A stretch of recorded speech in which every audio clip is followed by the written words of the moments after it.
നമസ്കാരം. ഇത് wedding matrimony Coimbatore നിന്നാണ്. ഇപ്പോൾ ഇലക്ഷനൊക്കെ കഴിഞ്ഞ് എല്ലാവരും ഹാപ്പിയാണ് അല്ലേ? കുറേ പേർക്ക് ഹാപ്പിയാണ്, കുറേ പേർക്ക് സങ്കടം ഉണ്ടാകും. കാരണം ഫെയിലായവർക്ക് സങ്കടം ഉണ്ടാകും. അതെല്ലാം ഓക്കെ. ഇനിയുള്ള കാലം നാട് ഭരിക്കാൻ എന്താണ്, ഇഷ്ടംപോലെ പൊളിറ്റീഷ്യൻസ് ഉണ്ടാവും, അവരൊക്കെ നാട് ഭരിച്ചോളും. പക്ഷേ വീട് ഭരിക്കാൻ ആര് വേണം?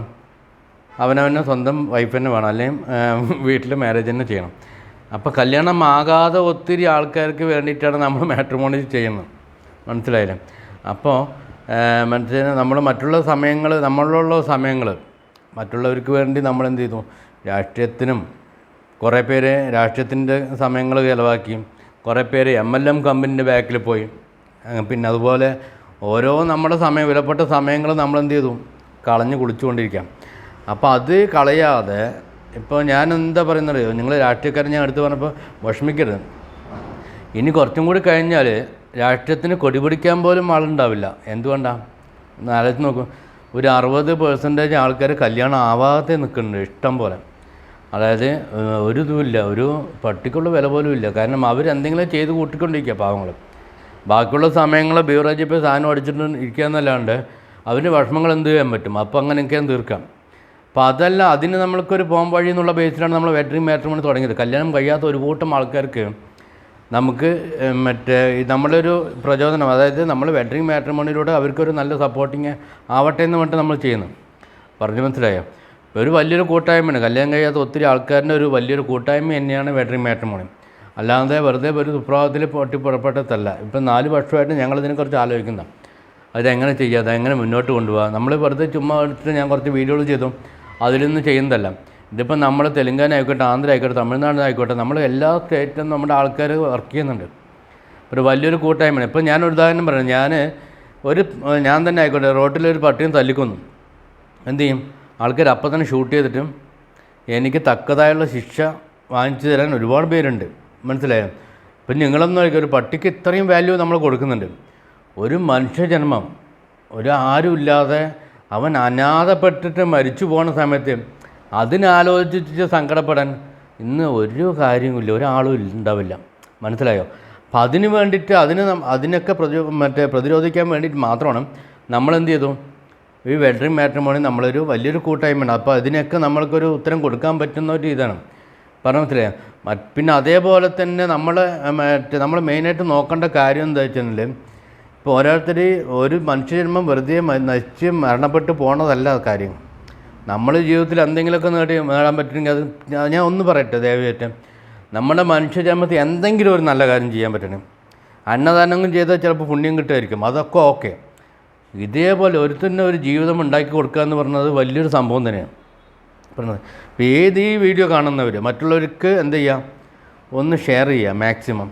നമ്മളൊരു വലിയൊരു കൂട്ടായ്മയാണ്. ഇത് ആരും നമ്മളെ ഇപ്പോൾ പണ്ടൊരു ഉദാഹരണം ഞാൻ പറയണേ, പണ്ട് എയ്ഡ്സ് രോഗം വന്നു.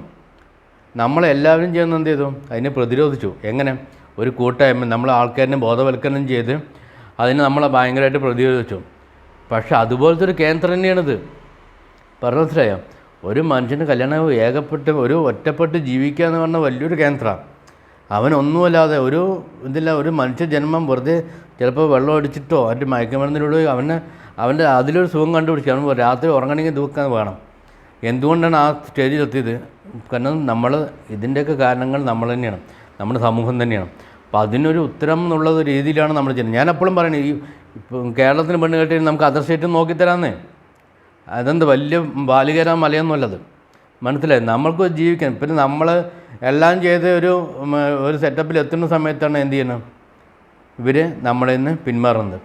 അപ്പോൾ അത് വേണ്ട. നല്ല രീതിയിൽ ഉറച്ച തീരുമാനം ഉണ്ടെങ്കിൽ തീർച്ചയായിട്ടും ഞങ്ങളെ വിളിക്കുക. വെഡ്ഡിങ് മാട്രിമോണി നിങ്ങൾക്ക് വേണ്ടിയിട്ട് വർക്ക് ചെയ്യാൻ ഇഷ്ടംപോലെ എന്ത് ചെയ്യുക ഓപ്പർച്യൂണിറ്റികൾ തരാൻ പറ്റും കേട്ടോ. തീർച്ചയായിട്ടും എന്തെങ്കിലും ആവശ്യമുണ്ടെങ്കിൽ നിങ്ങൾ വിഷമിച്ചിരിക്കേണ്ട കാര്യമൊന്നുമില്ല. കുറേ പേര് ആത്മഹത്യ ചെയ്യുന്നുണ്ട്, അതിൻ്റെ ഒന്നും ആവശ്യമില്ലല്ലോ. നമ്മളൊരു വലിയൊരു കൂട്ടായ്മയാണ്. അതിലൊന്ന് നമുക്കൊന്നും ചെയ്യാൻ പറ്റുമെന്ന് വിചാരിച്ചിട്ടുണ്ടോ? ഒന്നുമില്ലല്ലോ. നമ്മളിപ്പോൾ ഒരു കുളത്തിൽ ഒരു മീൻ കണ്ടു, അത് ആ മീനുകളെ പിടിച്ചു തരും, കിട്ടുന്നില്ല നമുക്ക്. പിന്നെയും അതിരിതങ്ങ് തപ്പിക്കൊണ്ടിരിക്കണം. നമ്മൾ അടുത്ത സ്റ്റേറ്റിൽ എവിടെ പോയി നോക്കാമെന്ന്. കിട്ടാത്ത മുട്ടൊന്നുമില്ല ഇത്. മനസ്സിലായോ? അപ്പോൾ ആരും വിഷമിക്കേണ്ട കാര്യമൊന്നുമില്ല. പിന്നെ അതുപോലെ നമ്മുടെ കൂടെ വർക്ക് ചെയ്യാൻ താല്പര്യമുള്ളത് തീർച്ചയായിട്ടും വിളിക്കാം കേട്ടോ. നല്ല രീതിയിൽ ഞാൻ പറയുന്നത്, കൂടെ വർക്ക് ചെയ്യാൻ താല്പര്യമുള്ളവർ ദയവ് ചെയ്തിട്ട് വിളിക്കാം. അപ്പോൾ നല്ല രീതിയിൽ നമുക്കിതൊരു മുന്നോട്ട് കൊണ്ടുപോകാം. തീർച്ചയായിട്ടും ഒരു കൂട്ടായ്മയാണ്. വൺ മാൻ ഷോ കാണിച്ചാൽ ഇതൊന്നും എവിടെയും എത്തിപ്പെട്ടില്ല. ഇതൊരു എല്ലാവരും ഇതിലൊരു പ്രതികരിക്കാൻ ഇത് മനുഷ്യ മനസ്സിനെ മനസ്സിലാക്കുന്നുള്ളത് മനുഷ്യത്വമുള്ളവർ. അതാണ് ഞാൻ പറയുന്നത്. മനുഷ്യത്വമുള്ളവർ ദയവായിട്ട് ഇതിലോട്ട് സഹകരിക്കാം. അല്ലാത്തവരും വിട്ടോളൂ, നിങ്ങളുടെ ജോലി നോക്കി നിങ്ങൾ പോകാം. മനുഷ്യത്വമുള്ളത് ഒരു 4 പേര് നന്നായിരിക്കണം, സന്തോഷമായിരിക്കണം. നമ്മൾ അമ്പലത്തിൽ പോയിട്ട് മറ്റുള്ള ദാനധർമ്മം ചെയ്തിട്ട് എന്തൊക്കെയൊക്കെയോ ചെയ്ത് നമ്മളെ മനുഷ്യൻ സന്തോഷങ്ങളും ഇതുണ്ട്. അതുപോലെ തന്നെ ഒന്നാണ് ഏത് ഒരു മറ്റുള്ളവർക്കൊരു ജീവിതം ഉണ്ടാക്കി കൊടുക്കുക തന്നെ വലിയൊരു സംഭവമാണ്. അപ്പോൾ തീർച്ചയായിട്ടും ഈ വീഡിയോസ് മറ്റുള്ളവർക്ക് ഷെയർ ചെയ്യാം. വെഡ്ഡിങ് മാട്രിമോണി പറഞ്ഞാൽ കല്യാണം ആകാത്ത ഒരു കൂട്ടം ചെറുപ്പക്കാർ മാത്രമല്ല, ഇപ്പം വലിയ ആൾക്കാരുണ്ട്. എന്താ വെച്ചാൽ ഒരു ആൾക്കാരുടെ ഒരു കൂട്ടായ്മ തന്നെയാണ്. അപ്പോൾ തീർച്ചയായിട്ടും ഇത് ഞാൻ തന്നെയാണ് മുന്നോട്ട് സംസാരിച്ചുകൊണ്ടിരിക്കാം. ബാക്കിയുള്ളവരും പുറത്ത് പറയാനും മടിയുള്ളവരാണ്, മുന്നോട്ട് വരാൻ മടിയുള്ള ആൾക്കാരാണ്. തീർച്ചയായിട്ടും ഞാൻ തന്നെ സംസാരിക്കാം. നമ്മളെല്ലാവരും കൂടി സഹകരിച്ചിട്ട് എന്ത് ചെയ്യാം, ഈ പെണ്ണ് കിട്ടിയില്ല എന്ന് അനാഥമാർ നിൽക്കുന്ന ഒരു സമൂഹത്തിന് നല്ല രീതിയിൽ അവന് സപ്പോർട്ട് ചെയ്ത് തീർച്ചയായിട്ടും നമ്മളോട് കൈകോർക്കാൻ പറ്റിയ ആൾക്കാരുണ്ടെങ്കിൽ ഏത് മാട്രിമോണിയും ഇതുപോലെ സംസാരിക്കില്ല. എനിക്കും അറിയാം, നിങ്ങൾക്കും അറിയാം. അവർ പൈസ ഉണ്ടാക്കാൻ മാത്രം നിൽക്കുകയുള്ളൂ. നമ്മൾ ഫീസ് വാങ്ങിക്കുന്നത് വെറുതെ ഒന്നും ആർക്കൊന്നും ചെയ്ത് കൊടുക്കില്ല. ഫീസൊക്കെ നമ്മളും വാങ്ങിക്കുന്നുണ്ട്. പക്ഷേ ആ ഫീസ് വാങ്ങിച്ചാലും അതിലൊരു നന്മ കാണണം. മനസ്സിലായോ? ഒരു പൈസ കൂലി വാങ്ങിച്ചു കഴിഞ്ഞാൽ അതിനൊരു ജോലി നമ്മൾ ചെയ്ത് കൊടുക്കണ്ടേ? അത് തീർച്ചയായിട്ടും നമ്മൾ ചെയ്തിരിക്കും. മനസ്സിലായി? 100% വിശ്വസിക്കാം.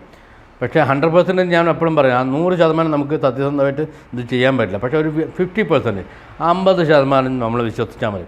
തീർച്ചയായിട്ടും ഈ വീഡിയോ കാണുന്നവർ നമ്മളെ കൂടെ നിൽക്കാൻ താല്പര്യം നിൽക്കാം. പിന്നെ അതുപോലെ തന്നെ നമ്മൾക്ക് മാരേജ് കഴിയാതെ വിഷമിച്ച് നിൽക്കണേ തീർച്ചയായിട്ടും വിളിക്കാം. അവിടെ നിന്നാണ് വിളിച്ചോ. നമുക്ക് അന്ന് ഒരു അത് അതർ സ്റ്റേറ്റിൽ നിന്നും നമ്മുടെ കൂടെ വർക്ക് ചെയ്യാൻ താല്പര്യമുള്ളത് നിങ്ങൾ വിളിക്കുക. നമുക്ക് നല്ല സപ്പോർട്ടീവ് ആയിരിക്കും. നിങ്ങൾക്ക് അതിൻ്റെ ബെനിഫിറ്റ് ഞങ്ങൾ ചെയ്തു തരുന്നതായിരിക്കും. മനസ്സിലായോ? നമ്മൾ ആർക്കും കല്യാണം കഴിക്കുന്നത് ഫ്രീ ആയിട്ട് ആർക്കും കല്യാണം കഴിച്ച് കൊടുക്കില്ല. പൈസ വാങ്ങിച്ചിട്ട് തന്നെ. അപ്പോൾ ആ പൈസ നിങ്ങൾക്കും കൂടി അർഹതപ്പെട്ടത്. നമ്മൾക്ക് കൂട്ടായ്മ ഉണ്ടെങ്കിൽ തീർച്ചയായിട്ടും നിങ്ങൾക്കും സപ്പോർട്ടീവ് ആയിരിക്കും. മനസ്സിലായോ? അപ്പോൾ എന്തെങ്കിലും ഉണ്ടെങ്കിൽ നേരിട്ട് വിളിക്കാം, മറക്കരുത് കേട്ടോ.